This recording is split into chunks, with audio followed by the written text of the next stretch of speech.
Bonjour à toutes et à tous, c'est Romain Daubry, de la salle des marchés de Bourse Direct pour notre brief et analyse graphique. Nous sommes le jeudi 11 avril, il est 16h45, j'ai pris un petit peu de retard aujourd'hui, mais on va faire un point complet ensemble. Réunion de la Banque Centrale qui vient de se terminer, et pas de gros changements, sauf que le marché repaye un petit peu au moment de la réunion, et puis manifestement, un membre de la Fed de Richmond qui a douché un peu les espoirs de baisse de taux à court terme, sur les marchés américains, et les indices se retournent un petit peu. C'est plus le cas en Europe d'ailleurs qu'aux États-Unis pour l'instant. On va regarder ça en détail. Merci à toutes et à tous pour vos likes, vos retweets, vos partages, vos commentaires positifs. Pensez toujours bien effectivement à vous abonner à la chaîne Bourse Direct YouTube, à vous abonner à nos comptes Twitter respectifs. Merci de liker, de partager les vidéos tant que vous pouvez, ça aide à mieux les référencer, ça nous aide à pouvoir continuer à proposer ces contenus. Parenthèse fermée, et on va pouvoir regarder les éléments de fin de semaine. On a une semaine qui se termine donc demain, vendredi. J'ai un doute sur le calendrier, j'ai regardé celui de la semaine prochaine plutôt pour l'instant. Demain, on a... pardonnez-moi une seconde. Je vais être sur deux éléments que je vous donne. Demain, on sera vendredi le 12 avril, et j'ai un doute sur le calendrier. L'indice des indices d'inflation en Allemagne et en France demain. Donc important à surveiller, l'indice des prêts à la consommation à regarder. C'est la semaine prochaine que va vraiment commencer la saison des publications des entreprises, mais demain on aura aussi des publications d'entreprises, des banques américaines qui va ouvrir la saison et le bal des publications. Ça s'est retourné sur les bancaires françaises dans l'immédiat, en tout cas, et suite au rendez-vous avec Christine Lagarde, de même que ça s'est retourné sur l'euro aussi, un petit peu, enfin ça s'est retourné, ça a continué à baisser puisque ça avait commencé déjà hier, donc un peu de prudence. Dans le calendrier de la semaine prochaine, important, ce sera une semaine d'échéance technique, donc échéance des marchés dérivés du mois d'avril, le vendredi 19 avril, donc une semaine importante de ce côté-là. On va avoir donc pas mal de publications, il y a 6 ou 7 entreprises du CAC qui vont publier. Lundi, on aura les ventes au détail aux États-Unis, puis Goldman Sachs qui publiera aux États-Unis toujours évidemment. Mardi, le PIB chinois qui va être publié, et puis LVMH pour Paris, donc c'est elle qui va vraiment entamer la saison des publications sur les valeurs parisiennes, et on sait que le luxe est un peu en peine en ce moment, on va aller jeter un œil justement sur les graphiques. Bank of America, Morgan Stanley, mardi toujours. Mercredi, l'indice des prix à la consommation en Europe, marqueur d'inflation, et puis la publication d'ASML aux États-Unis, ce sera important. Jeudi, l'indice de la Fed de Philadelphie, et puis grosse journée de publication à Paris, puisqu'on aura L'Oréal, Essilor, Danone, Pernod Ricard et Edenred, et aux États-Unis Netflix. Et puis vendredi, ce sera l'échéance donc des trois sorcières à midi pour l'Eurostoxx, 13h pour le DAX, 16h pour le CAC 40, et puis on aura les publications de Procter & Gamble aux États-Unis, toujours intéressant pour ce qui est de la consommation. Donc un calendrier qui va s'intensifier du côté de la microéconomie, et c'est manifestement ce qu'attendent les opérateurs pour l'instant. On a du côté des intérêts sur les marchés dérivés peu d'éléments nouveaux, c'est-à-dire que la position ouverte reste à peu près stable, avec pas de pression baissière forte à mon sens. Sur le CAC 40 peut-être un tout petit peu plus, mais je suis pas sûr que ce soit pas tant technique que de la pression baissière. Dès qu'on rebondit, la position ouverte continue à diminuer significativement. Quand on rebaisse, elle remonte un petit peu sur le CAC 40. Ça n'a pas été le cas hier sur l'Eurostoxx, donc la position ouverte reste assez neutre avec un petit biais baissier, et on le voit, ça se traduit dans les cours pour l'instant. Intéressant de noter que du côté de la volatilité, on est sous les 16 sur le CAC 40, c'est pas mal, hein, 15,70, 15,80, c'est quand même un niveau de volatilité. 15,78, j'ai relevé là il y a 2 heures, donc ça reste un niveau de volatilité qui est plus important, et puis 16,40 sur le VIX, l'indice de la volatilité sur le S&P 500, c'est pas mal aussi. C'est sous un niveau de support, sous un niveau de résistance, et donc un risque d'accélération. On prend toujours l'indice de volatilité comme contrariant, c'est-à-dire que quand les opérateurs sont trop complaisants, on pense que le marché pourrait baisser. En fait, ce n'est pas systématiquement le cas. Il y a aussi le cas de figure où, eh bien, quand le marché commence à être un peu moins confiant, les opérateurs se couvrent un peu plus, et puis eh bien, ça fait monter la volatilité, et puis les indices dans le même temps baissent un petit peu parce qu'il y a un peu de prise de bénéfice. C'est ce qu'on voit ici. Alors ça se fait dans des volumes qui sont assez atones, et puis avec des forces de rappel toujours intéressantes, on va le voir encore une fois, mais quand même un mouvement qui se fait toujours dans un sens baissier depuis une quinzaine de jours maintenant, après avoir entamé une consolidation il y a près d'un mois. Alors on va aller voir tout de suite notre S&P En hebdomadaire, je voulais vous le remontrer parce que là on a le canal qui a été bien rompu. On a aussi ce triple échec hebdomadaire contre le niveau de 5258.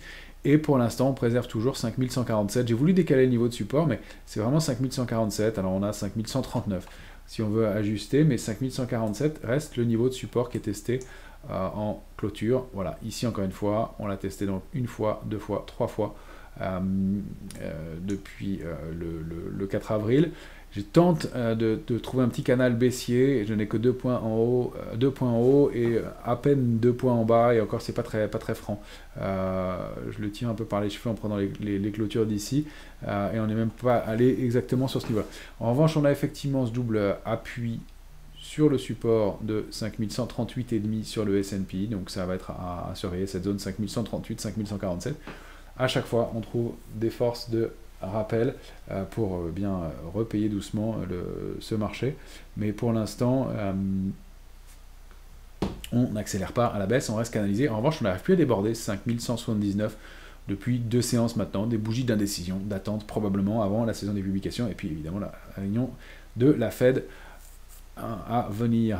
Donc, marché de consolidation, pas d'accélération franche, des niveaux techniques bien respectés, et si on repasse 5179, ensuite on a dans le range 5206, 5229, mais ce serait 5258 la cible, et le plafond de verre vraiment pour activer la dynamique haussière. Si on repassait déjà cette zone et ce niveau de 5206, 229, ce serait plus haussier, mais pour l'instant c'est en stand-by.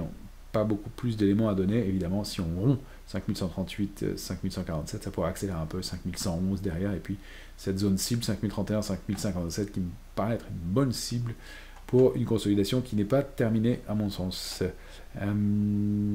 Nasdaq, pareil, indécision. Alors je trace des traits d'essai pour l'instant, c'est pas très pertinent. Alors on avait ce canal qui a bien fonctionné, on avait éventuellement ce diamant de haut de marché, mais on l'a vraiment réintégré, on repasse en dessous, donc la figure n'est pas très propre. Maintenant ce sont les horizontaux qui marchent le mieux, hein. Toujours 17 962 préservé, même si on avait formé une clôture en dessous pour l'instant, et on bute contre 18 092, donc petite volatilité. Il faut vraiment repasser ce niveau de résistance, donc autour de 18 192 sur le Nasdaq, pour qu'il y ait un peu de mieux, et surtout cette oblique baissière, donc la zone qui est située entre 18 280 et 18 337, niveau qu'on n'a jamais réussi à préserver en clôture, alors qu'on l'a testé je ne sais pas combien de fois depuis le 1er mars, hein, on avait déjà fait le compte ensemble. Donc voilà, consolidation molle, mais consolidation toujours, des bougies d'attente et d'indécision. On n'a pas de signaux francs, ni de figure de retournement baissière, à part éventuellement toujours ce losange, mais qui n'a pas produit d'accélération. Donc voilà, des écarts à surveiller. On a du côté de la volatilité, toujours ce gap laissé ouvert le 1er avril, donc attention, un niveau qui sera comblé à un moment ou à un autre, et puis on bute contre 16,40 sur la volatilité systématiquement, mais on accumule sous ce niveau-là. Attention à une accélération, et donc pour aller chercher des niveaux proches de 19,20, 19,72 sur la volatilité, si on venait à se réinstaller au-dessus de cette résistance, hein, qu'on a marqué maintenant à 16,40. Donc un mouvement qui reste technique, pas très violent, mais qui ne s'invalide pas dans l'immédiat, mais une accumulation en partie haute de ce canal, hein, qu'on avait évoqué plusieurs fois, donc ici et là, avec donc un risque d'accélération aussi. On rappelle, hein, encore une fois, que la volatilité, c'est une mesure du stress des opérateurs, de ce qu'ils font objectivement. Si elle monte, c'est que les opérateurs sont un peu plus prudents, ça peut continuer, et ça se fait de façon assez propre et canalisée pour l'instant. On va aller voir l'Eurostoxx, qui lui continue de façon très propre sa consolidation. On avait dit, hein, que cette zone qui avait été visitée, et pour aller chercher jusqu'à 5125 ou presque, plus haut 5121,71, donc proche de cette grosse résistance, voilà, consolide. On peut voir une toute petite figure de retournement en épaule tête épaule. En tout cas, on est plutôt dans le bas de la zone et sous 4992, dans le bas de la zone 4880, 5125. Pas encore accéléré. L'alerte de court terme, on l'avait mis sous le gap, hein, parce que la consolidation pourrait se poursuivre, et donc ce niveau de 4915, j'en ai laissé pas mal de niveaux ici. On va supprimer celui-ci, mais il a été testé en intraday. 4915, 4880.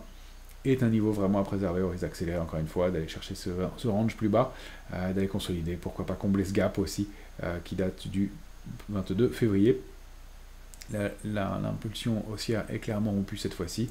Alors, on n'exclut pas aussi, je le surveille, la formation d'un biseau, c'est-à-dire une petite consolidation de court terme. J'ai pas une structure encore très propre, et puis ces biseaux, voilà. Alors, est-ce que là, on a éventuellement un petit canal baissier qui s'est mis en place sur l'Eurostoxx? On peut le voir comme ça, avec le point bas du jour et le point bas du 5 avril. Maintenant, on peut voir aussi, il me semble, un biseau qui n'est pas hyper propre pour l'instant. Donc on n'a pas de figure je vérifiais, mais voilà. En tout cas, on a une ligne de tendance baissière sous laquelle on évolue, mais c'est plutôt les latérales qui sont travaillées pour l'instant, les horizontales qui sont travaillées pour l'instant, et un marché qui reste assez canalisé, assez propre dans l'immédiat, avec encore une fois une consolidation qui se met mollement et doucement en place. On n'a pas de forts signaux baissiers, mais ça peut continuer clairement pour l'instant. On va y avoir notre futur CAC 40, lui il est extrêmement propre aussi. On va zoomer en 14 heures comme d'habitude. Je prends toujours 14 heures, hein, parce que pour ceux qui n'ont pas l'habitude, 14 heures c'est la période de cotation d'une séance sur le futur CAC 40. Ça ouvre à 8 heures, ça clôture à 22 heures, ça fait 14 heures de cotation, et j'y trouve plus d'éléments pour suivre le marché. Alors encore une fois, 7981 testé, puis on voit qu'on rebondit 8007. Le marché ne décroche pas. Maintenant, on accumule beaucoup dans la partie basse, hein, depuis 2 jours. On n'arrive pas à repasser 8054 en clôture, même si on a été ce matin presque chercher 8089, mais on n'a pas réussi. On reste toujours sous cette moyenne mobile 13 qui fonctionne pas mal, qui était, globalement, même si je ne regarde pas tellement les moyennes mobiles. Alors, les niveaux à surveiller, c'est le trading range dans lequel on est, 7981, 8146. Tant qu'on est entre les deux, on est mollement baissier. Au-dessus, on neutraliserait le mouvement de baisse, donc au-delà de 8146 en clôture, et il faudra repasser 8242 sur plusieurs clôtures pour envisager une réactivation de la dynamique haussière. C'est vraiment pas le scénario qu'on envisage dans l'immédiat. À mon sens, le marché a plus de chances de consolider. Si on passe 7981, j'ai réajusté le niveau, hein, suite au mouvement de baisse d'hier. Si on passe sous 7981, les chances d'accélérer sont importantes. Alors on a cette zone de fin février dans laquelle on avait accumulé avant de réaccélérer à la hausse. Donc à rompre, ça pourra prendre peut-être un petit peu de temps, cette zone 7935, 7981, dans laquelle on pourra accumuler avant de baisser et d'aller chercher la cible 7817. Maintenant, on avance tout le temps et j'observe une possible figure de retournement baissière. Alors je vais supprimer quelques traits, il n'a rien à faire ici, c'était l'ancien triangle, mais on voit que le marché oscille autour en intraday. Alors on a éventuellement une ligne de coup ici que je voulais vous montrer, que j'observe depuis plusieurs jours. Je ne l'avais pas conservé parce qu'on avait rebondi nettement au-dessus, mais le marché fait beaucoup de faux signaux.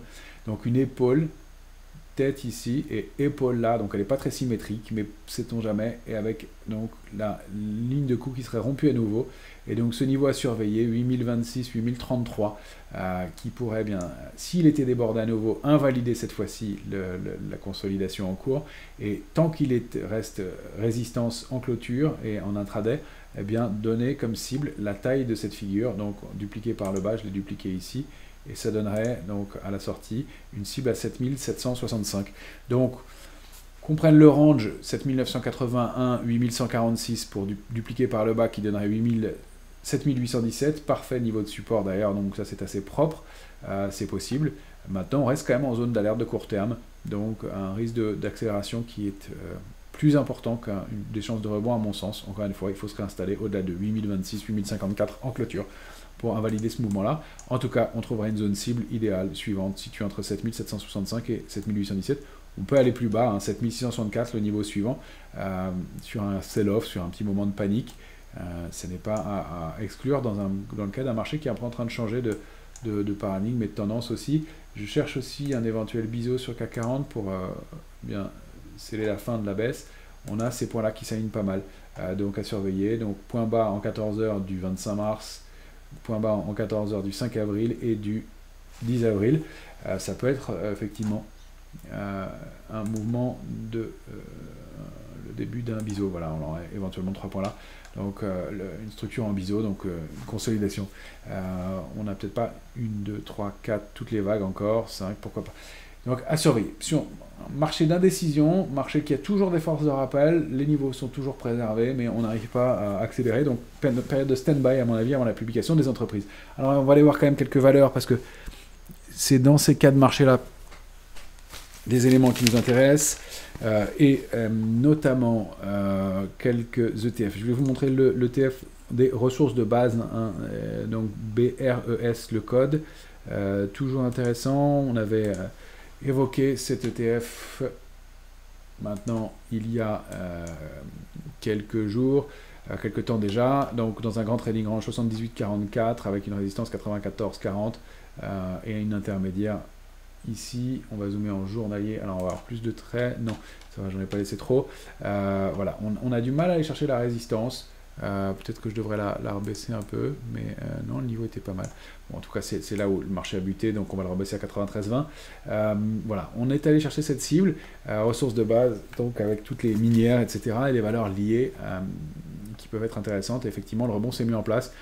Maintenant, on voit qu'on consolide un peu. C'est ce qui me laisse à penser que même ce secteur qui est un peu plus fort depuis mars maintenant, qui est plus fort depuis mars, bien, a du mal, et en journalier a bien invalidé, et il repasse en baisse avec des volumes qui restent maigres, mais ça reste des ETF, c'est pas toujours facile à vérifier. Alors du côté des matières premières, on va faire un petit check sur notre Como qui est allé parfaitement chercher la cible à 23,36 de ce possible double bottom, c'est l'enjeu. Est-ce que on arrive à déborder 23,36? Alors on peut réajuster peut-être un petit peu le niveau. Je vois que on a cette résistance ici. Il était pas mal positionné, 23,36, 23,37, ça marchait bien.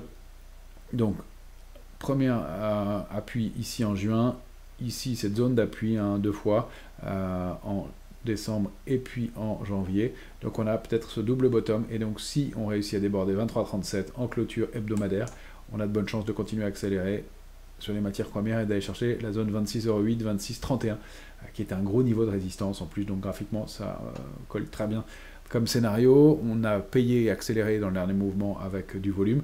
Et est-ce qu'on est sur un niveau de résistance? Peut-être que le marché va devoir consolider. Encore une fois, un peu d'indécision et sur les indices et sur les matières premières. Donc si on a bien payé ce niveau-là, bah, c'est peut-être pas mal de prendre un petit peu de bénéfice. C'est peut-être ce qu'on va faire, ce qu'on a fait un petit peu sur l'argent, ce qu'on va regarder sur l'or aussi, sur lequel on est bien exposé, histoire d'encaisser un petit peu, de refaire des liquidités et d'accompagner ce mouvement et de pas être, de matérialiser un petit peu de gain. Alors ça ne veut pas dire de sortir la moitié ou toute la position, mais ça veut dire d'encaisser un petit peu, peut-être un quart ou un tiers de la position pour faire de liquidités et puis profiter de ce gain qui ont été pas mal acquis et qui ont été bien travaillé, et puis surtout de pas se retrouver coincé dans une situation où le scénario s'invaliderait. Pour l'instant il se met en place, mais on arrive à des niveaux charnières tant sur les indices que sur les matières premières, donc à surveiller de ce côté là. Si on regarde le palladium que j'avais évoqué avec vous, qui donnait un signal dès lundi, il est ici le palladium, un peu de mal à fonctionner, le signal et le débordement.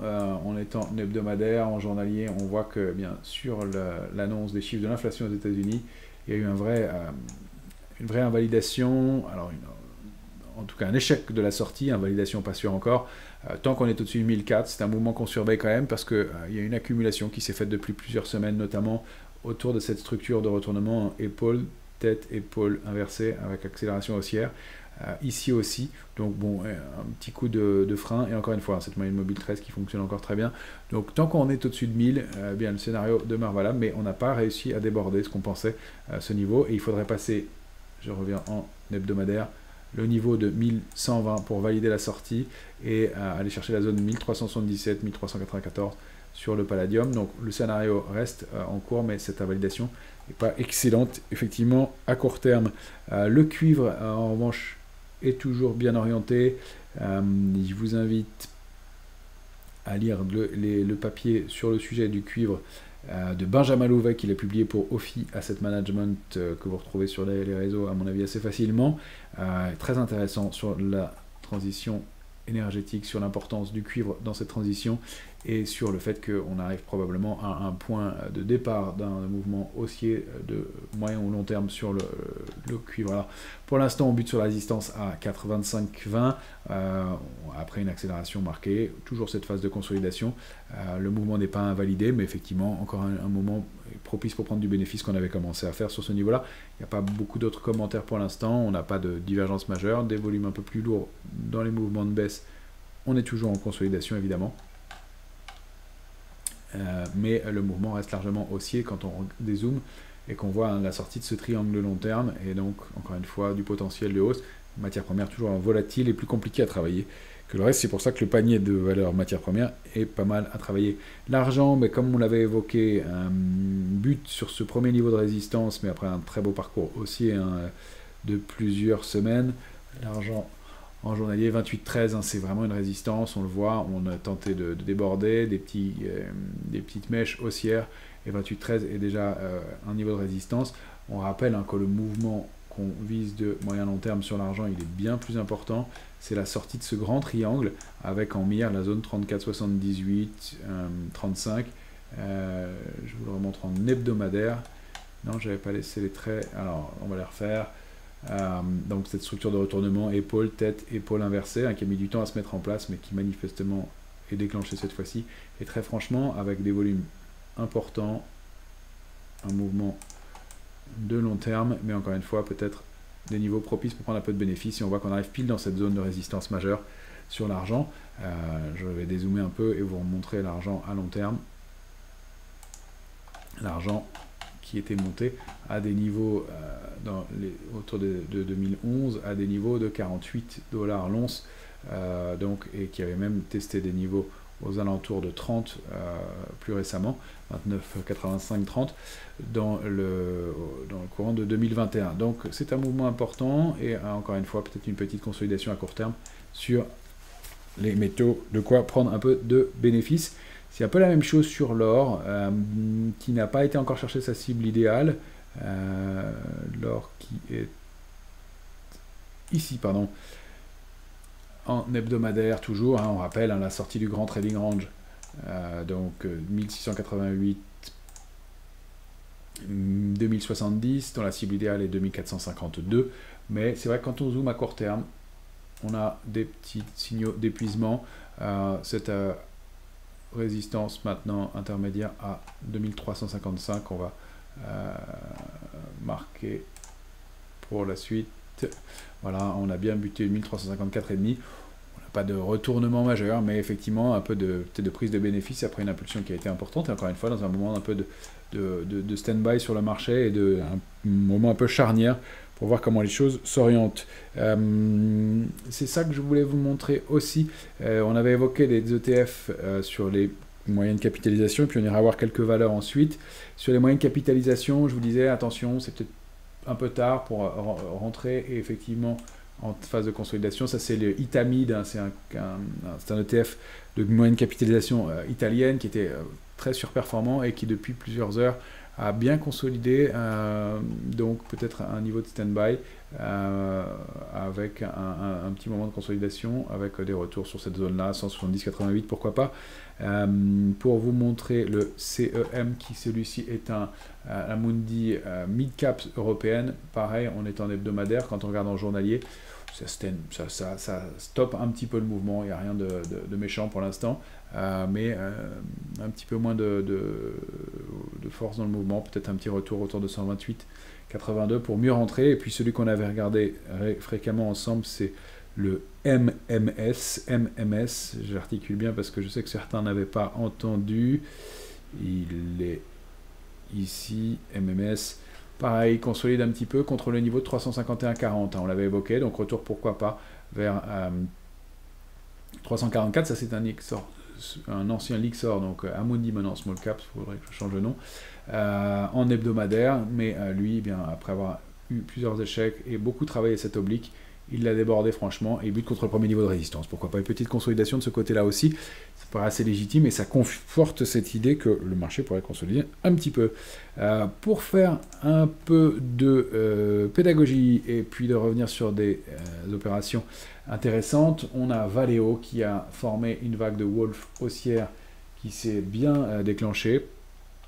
Et je voulais vous la remontrer parce qu'on l'avait évoqué ensemble. Bah, une de baisse, 2 de rebond, 3 de baisse à nouveau, et puis 4 de rebond qui s'est bien arrêté entre la 1, je vais enlever cette oblique de long terme qui ne nous sert pas ici, le niveau de stop qu'on avait fixé à 11,18. Donc 3, 4 de rebond qui s'arrête bien entre la 1 et la 2. Et ça qui est toujours important. Et puis, dernière phase baissière, on passe sous l'oblique formée par le point 1 et le point 3, sous cette oblique-là. On passe en dessous, on s'installe en dessous, et puis on la réintègre. Et ça veut dire que la vague de Wolf est validée, c'est la vague 5. Et normalement, on obtient comme cible le lien entre la vague 1 et la vague 4. Et 1 et 4. Et donc, elle a bien été testée hier contre la résistance à 11,98, résistance majeure. Et puis, la vague de Wolf parfaitement testée. Le marché l'a bien identifié, ce niveau de 13,12, 13,15, testé hier. Donc, une vague de Wolf qui a bien fonctionné. Attention à ce gap qu'on a laissé ouvert en journalier. Ça peut être un gap de rupture et qui ne sera pas clôturé, mais peut-être aussi une consolidation parce qu'on n'a pas sur le titre à ce stade une figure de retournement haussière majeure à mon sens. Il lui manque quelque chose. Alors on peut continuer à accélérer, puis pourquoi pas aller faire une autre épaule ici, dans une épaule, tête, jusque là, et puis deuxième épaule. Mais en tout cas, même si le mouvement peut se poursuivre à court terme, il n'y a pas d'invalidation, on n'a pas de structure de retournement haussière à proprement parler, sauf si on veut voir ce biseau éventuel et cette sortie de structure, auquel cas on est proche de la cible avec ces points ici. Et donc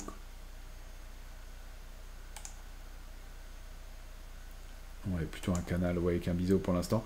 Donc attention à une petite consolidation à court terme, mais encore une fois, peut-être une recovery qui est en train de se mettre vraiment en place sur les équipementiers. On n'attend pas des mouvements énormes, on sait que c'est un secteur qui a du mal, mais qui était quand même très très sous-valorisé. Et le marché a l'air de vouloir chercher des choses sous-valorisées en ce moment.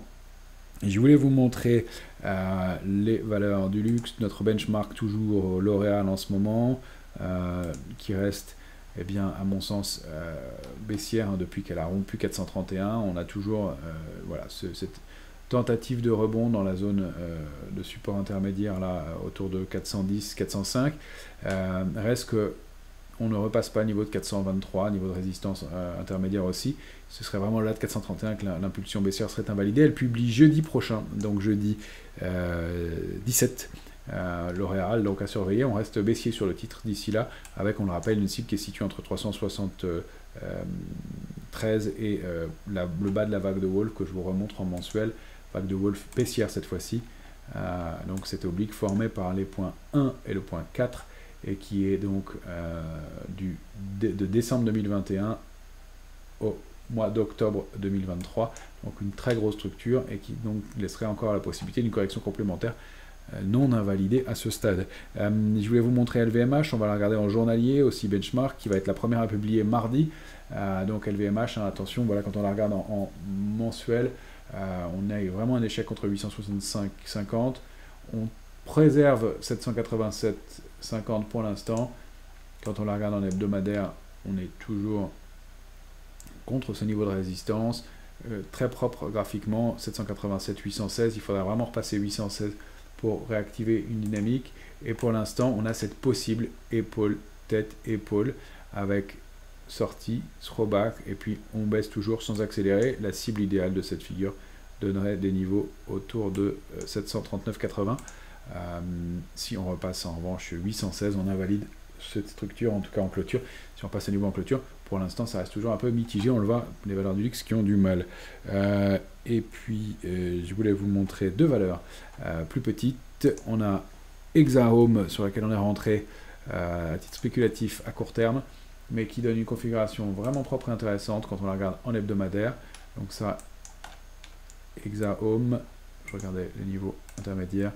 Voilà, donc figure de retournement en épaule, tête, épaule inversée, ligne de coup ici, donc autour de 21,70.